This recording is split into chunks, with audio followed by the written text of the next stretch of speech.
Easy English by Sandeep Choda. तो कैसे हैं आप? मैंने आपको पहली वाली वीडियोस में बताया है कि इंग्लिश सीखने के 3 मेथड है। डायरेक्ट मेथड, बाइलिंगुअल मेथड और ग्रामर कम ट्रांसलेशन मेथड। इन 3 मेथड के अलावा ऐसा कोई भी मेथड नहीं है जिससे आप कोई लैंग्वेज सीख सको, चाहे पंजाबी हो, हिंदी हो, Tamil, Telugu, Kannada, French, German, Spanish, any language. कोई भी लैंग्वेज सीखने के 3 ही मेथड होते हैं।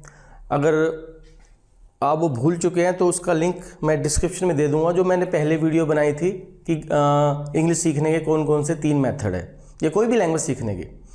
तो उसमें एक मेथड मैंने बताया था कि हम ज़्यादातर ग्रामर कम ट्रांसलेशन मेथड यूज़ करते हैं और उससे इंग्लिश बड़ी ईजी ढंग से सीखी जा सकती है। अब मेन मुद्दा ये है कि कई बच्चे कहते हैं सर ट्रांसलेशन कैसे करें। तो मैंने बहुत कोशिश की कि इंटरनेट पे कोई वीडियो मिल जाए जो ट्रांसलेशन सिखाती हो, क्योंकि मैं थोड़ा वीडियो बनाने में आलसी था, आपको पता भी है कम ही वीडियो आती है मेरी। लेकिन मुझे पूरे इंटरनेट पे ऐसी कोई वीडियो नहीं मिली जो बच्चों को ट्रांसलेशन सिखाती हो या ट्रांसलेशन के रूल बताती हो सकता है ट्रांसलेशन सिखाने वाली वीडियो हो, ट्रांसलेशन कैसे करनी है उनके अगर रूल बताती हो, ऐसी कोई वीडियो नहीं मिली। तो मुझे मजबूरी में ये वीडियो बनानी पड़ रही है। और कई बच्चे ये भी पूछते हैं सर टेंस सीखने का फ़ायदा क्या है? क्या जो 3 to 4 मार्क्स के हमारे ग्रामर में आते हैं कि ये आ जाए तो ये टेंस भरना है, ये आ जाए तो ये टेंस भरना है, क्या टेंस का यही है लिमिट? या पैसिवाइज है, Ram Yeats food, food is eaten by Ram, क्या यही लिमिट है पैसिवाइज की? ऐसा कुछ नहीं है। ये सारी की सारी चीज़ें आप ट्रांसलेशन में आपको यूज़ करनी आनी चाहिए। तो आज हम सीखेंगे हाउ टू ट्रांसलेट। उसमें नंबर 1 है हिंदी इनटू इंग्लिश, यानी हिंदी से इंग्लिश कन्वर्ट करना। क्योंकि हम लोग सोचते तो हिंदी में है और कोई चीज़ बोलना चाहिए तो पहले हिंदी में सोचेंगे। तो पहले हम सीखेंगे हिंदी से इंग्लिश में ट्रांसलेशन कैसे करनी है। उसके बाद सीखेंगे इंग्लिश से हिंदी में ट्रांसलेशन कैसे करनी है। जैसे अगर आप कोई बुक पढ़ रहे हो इंग्लिश की तो उसका मीनिंग कैसे समझोगे। तो सबसे पहला हमारा आता है Hindi into English translation. Hindi into English translation. जैसे मैं एक सेंटेंस लिखता हूं, वह भारत में सीमांत गांव में रहता था। मैं आपको डिफरेंट जो है यूज़ करके बताऊंगा ट्रांसलेशन। फिलहाल मैं एक एग्जांपल ले लेता हूं। तो ट्रांसलेशन करने के रूल क्या है? There are 4 rules to translate. Number 1, सबसे पहले आपने जिसकी भी आप ट्रांसलेशन करना चाह रहे हो, आपने रूल देखना है कि उसमें कौन सा रूल आया हुआ है। उसमें एक्टिव वॉइस है या पैसिव वॉइस है या कोई स्ट्रक्चर है, ये आपने देखनी है। तो पता कैसे करते हैं कि इसमें कौन सा रूल है, कौन सी पैसिव वॉइस है या क्या है, या कौन सा टेंस है? इसके लिए गो इन दी लास्ट ऑफ सेंटेंस, वाक्य के अंत में जाइए। अब हम वाक्य के अंत में चले गए। ये देखो, ये क्या है? ता था। तो कौन सा रूल हुआ? Past indefinite tense. ठीक है, हमें पता चल गया कि ये जो है पास्ट इंडेफिनिट टेंस है, टेंस। नंबर 2 रूल, ये सेंटेंस अफर्मेटिव है, नेगेटिव है या इंटेरोगेटिव है? मैं भारत के सीमांत गांव में रहता तो अफर्मेटिव सेंटेंस है। देखिए, ये आप जब टेंस सीखेंगे ना उसके बाद की स्टेज है। ये तो कैसे पता चलेगा कौन सा टेंस है, अफर्मेटिव, नेगेटिव? तो सबसे पहले टेंस सीखिए। टेंस सीखने के लिए मैंने एक अलग से फोल्डर है हमारी प्लेलिस्ट में, 12 टेंसेस। तो अगर आप टेंस सीखना शुरू करना चाहते हैं तो वहाँ से शुरू कीजिए, लिंक आपको डिस्क्रिप्शन में मिल जाएगा। चलिए, नंबर 3 पता चल गया, पास्ट इंडेफिनिट टेंस है, अफर्मेटिव है। नंबर 3, तो पास्ट इंडेफिनिट टेंस के अफर्मेटिव की फॉर्मेशन क्या है? What is the formation? Formation है सब्जेक्ट, वर्ब की सेकंड फॉर्म और ऑब्जेक्ट। नंबर 4 और सबसे इंपॉर्टेंट रूल है नंबर 4 कि इस सेंटेंस में main subject, main object, main verb क्या है। Main subject, main verb, object मैं आगे एक्सप्लेन कर दूंगा। तो हमें वर्ब कहाँ मिलेगा? वर्ब मिलेगा सेंटेंस के लास्ट में, इन लास्ट। ये रहा लास्ट में वर्ब। नंबर 2, सब्जेक्ट कहाँ मिलेगा हमें? सब्जेक्ट मिलेगा इन स्टार्टिंग, बिल्कुल शुरू में। ये रहा सब्जेक्ट। बाकी जितना भी कुछ बच जाए वो सारा का सारा ऑब्जेक्ट है। मेन वर्ब का मतलब ये है कि लास्ट किस क्रिया के साथ टेंस की पहचान है, वो मेन वर्ब होता है। और क्रिया कर कौन रहा है? वो मेन सब्जेक्ट होता है। चलिए, हमें पता चल गया सब्जेक्ट क्या, ऑब्जेक्ट क्या, वर्ब क्या है। अब इस फॉर्मेशन की सहायता से हम इसकी इंग्लिश बनाएंगे। सबसे पहले सब्जेक्ट लगाएंगे। सब्जेक्ट हमारा वह का मतलब ही। फिर वर्ब की सेकंड फॉर्म लगाएंगे। रहना लिव होता है, तो सेकंड फॉर्म लिव्ड। अब आप कहते हो जी भारत में, सीमांत गांव में, इसकी इंग्लिश कैसे बनाए? डोंट वरी, पीछे से चलना आपने। मे के लिए इन, सीमांत गांव बॉर्डर विलेज, बॉर्डर विलेज। फिर में आ गया इन लगा दो, भारत आ गया इंडिया लगा दो। तो सेंटेंस था हमारा वह भारत में सीमांत गांव में रहता है। इंग्लिश क्या बनी? ही lived in border village in India. हम इसके बाद नेक्स्ट सेंटेंस का एग्जांपल भी ले सकते हैं, चाहे तो आप स्क्रीनशॉट ले सकते हैं। नेक्स्ट हम लिखते हैं सेंटेंस। ये भी एक बार रब कर देते हैं। नेक्स्ट है साहेब गार्बेज डंप्स में क्या ढूंढ रहा था। मान लीजिए ये सेंटेंस आ गया। अब फिर हम क्या करेंगे? सबसे पहले रूल देखें कौन सा है। साहेब गार्बेज डंप्स में क्या ढूंढ रहा था। तो हमने रूल देखने के लिए यहाँ एक बार लिखना ही पड़ेगा permanent. Go in the last of sentence. यह वाक्य के अंत में देखिए। तो वाक्य अंत में देखा रहा था। हमें पता है रहा का मतलब कंटिन्यूस और था का मतलब पास्ट। तो कौन सा टेंस हुआ? Past continuous tense. चलिए जी, हमें पता चल गया। आप चाहे तो जो आपने टेंस सीख रहे हो ना, वहाँ से जाके आप देख सकते हो, लेकिन आपको जब भी ट्रांसलेशन करनी है यही चारों रूल फॉलो करने हैं। मुझे भी आज कोई आप कहते हो सर इसकी इंग्लिश क्या बनेगी सेंटेंस की, तो मैं भी ये चारों रूल ही फॉलो करता हूँ। चलिए, इसके बाद देखें अफर्मेटिव नेगेटिव है। देखिए क्या ढूंढ रहा था। जब क्या, क्यों, कब अंदर आ जाते हैं तो कौन सा होता है? Interrogative adverb. ठीक है, हमें पता चल गया ये जो है इंटेरोगेटिव एडवर्ब वाला सेंटेंस है। तो पास्ट कंटिन्यूअस टेंस के इंटेरोगेटिव एडवर्ब के सेंटेंस की फॉर्मेशन क्या है? फॉर्मेट WH, फिर वाज या वर, फिर सब्जेक्ट, फिर V1, फिर ING, फिर ऑब्जेक्ट और क्वेश्चन मार्क। अब हमने ढूंढना कि सब्जेक्ट ऑब्जेक्ट वर्ब क्या है। वही सब्जेक्ट मिलेगा स्टार्टिंग में, 2 मिनट पहले मैंने आपको बताया था। वर्ब मिलेगा लास्ट में, ढूंढना, और बाकी जो बच गया ऑब्जेक्ट है। तो हम इस फॉर्मेशन को फॉलो करेंगे। अब प्रॉब्लम यही है कि बच्चे कई ट्रांसलेशन करते टाइम इन रूल्स का ध्यान नहीं रखते, टेंस नहीं देखते, रूल कौन सा वो नहीं देखते, फिर फॉर्मेशन का ध्यान नहीं रखते, इसलिए आपका सेंटेंस की ट्रांसलेशन रॉन्ग हो जाती है। बहुत इजी है, थोड़ा सा ध्यान दीजिए। तो सबसे पहले WH लगाएंगे। WH क्या, क्या की इंग्लिश व्हाट। अब साहिब क्योंकि सिंगुलर है तो वाज लगा देंगे। फिर लगाएंगे सब्जेक्ट साहिब। ये +2 में चैप्टर है CBSE में, लॉस स्प्रिंग्स, तो वहाँ से उठाया मैंने सेंटेंस। फिर V1 लगाएंगे ढूंढना, फाइंड, ING लगा देंगे फाइंडिंग।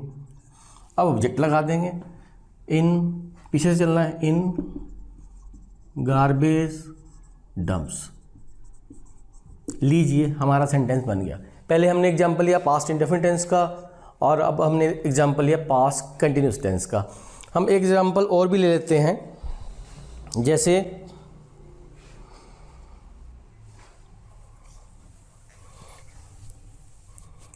आपको घबराने की जरूरत नहीं है, रूल्स फॉलो कीजिए, क्योंकि देखो आपके पास लॉजिक होना चाहिए कि आपने किसकी ट्रांसलेशन क्यों करी है। अगर आपके पास ये चारों लॉजिक है तो सेंटेंस बिल्कुल सही होगा।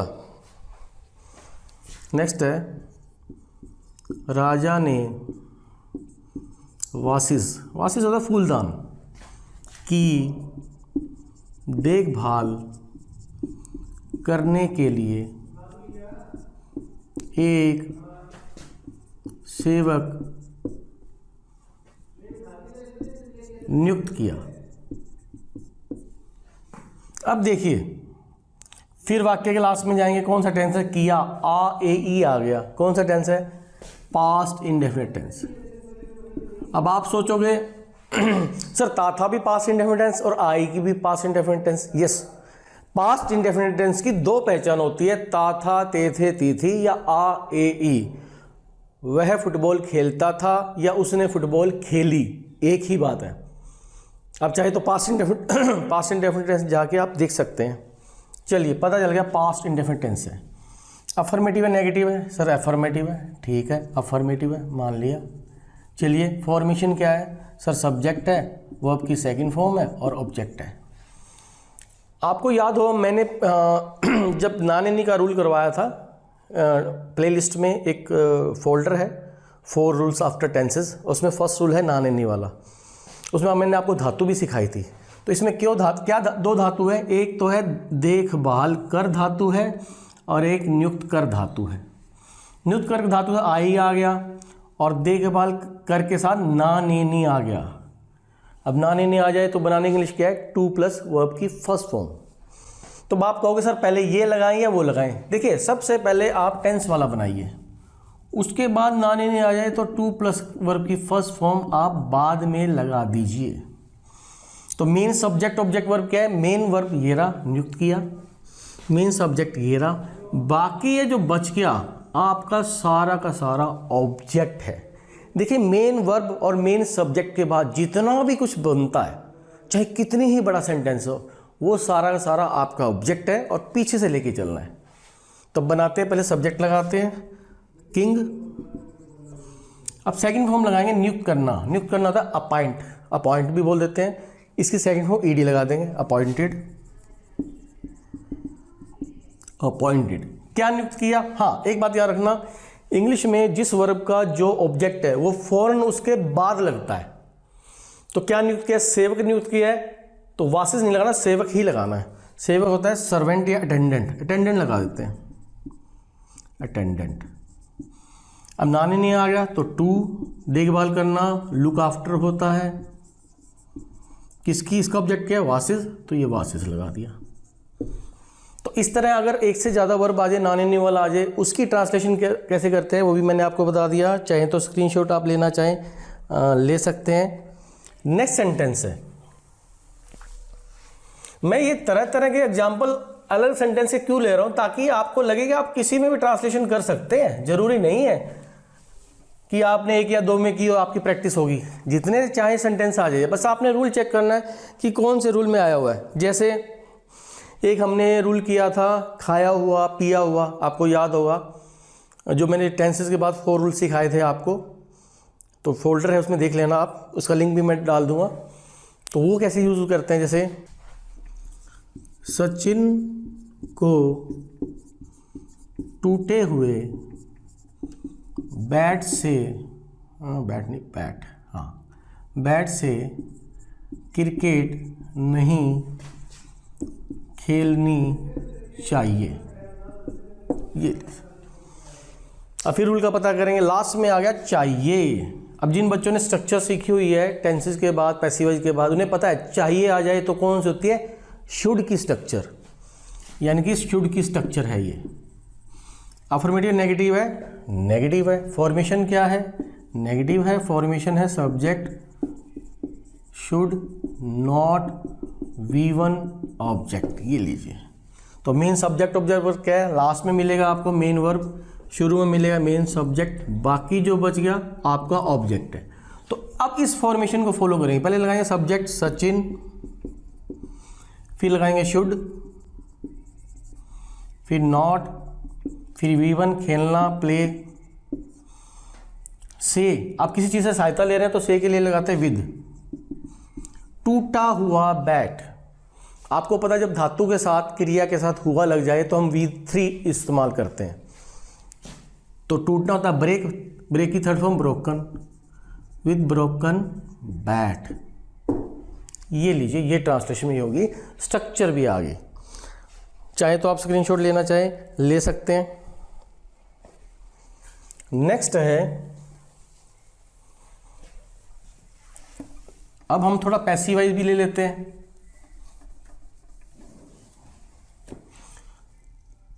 अपराधी को जज के सामने लाया गया, ये सेंटेंस है। हाँ जी, सबसे पहले हम देखेंगे ये एक्टिव है, पैसिव है या स्ट्रक्चर है। देखिए यहाँ पर वर्ब है लाना, लाने वाला कौन है? सब्जेक्ट है ही नहीं। हमें पता है जिस सेंटेंस में सब काम करने वाला सब्जेक्ट नहीं होता, जो हमारा मेन वर्ब है उसको करने वाला नहीं होता, तो वो पैसिव वॉइस है। ठीक है, पैसिव वॉइस है और पीछे आई की आवाज़ आ गई, तो कौन से टेंस का पैसिव वॉइस है? पैसिव वॉइस है पास्ट इंडेफिनिट टेंस का, क्योंकि हमें पता है आई पास्ट इंडेफिनिट टेंस में ही आती है। और अफर्मेटिव है, ठीक है। फॉर्मेशन क्या है? तो पास्ट इंडेफिनिट टेंस के अफर्मेटिव फॉर्मेशन क्या है? ऑब्जेक्ट, फिर वाज या वर्ब, फिर V3, ये। तो हमें पता है वर्ब लास्ट में आएगा। अब शुरू में सब्जेक्ट नहीं आएगा क्योंकि ये पैसिव वॉइस में, तो शुरू में ऑब्जेक्ट आता है। ये लीजिए, सॉरी ये वर्ब है, तो पहले ऑब्जेक्ट लगा देंगे। अपराधी है क्रिमिनल, क्रिमिनल है वॉज लगाएंगे। लाना ब्रिंग, ब्रिंग की थर्ड फॉर्म ब्रॉट, के सामने बिफोर, जज। ये लीजिए पैसिवाइज भी आ गया।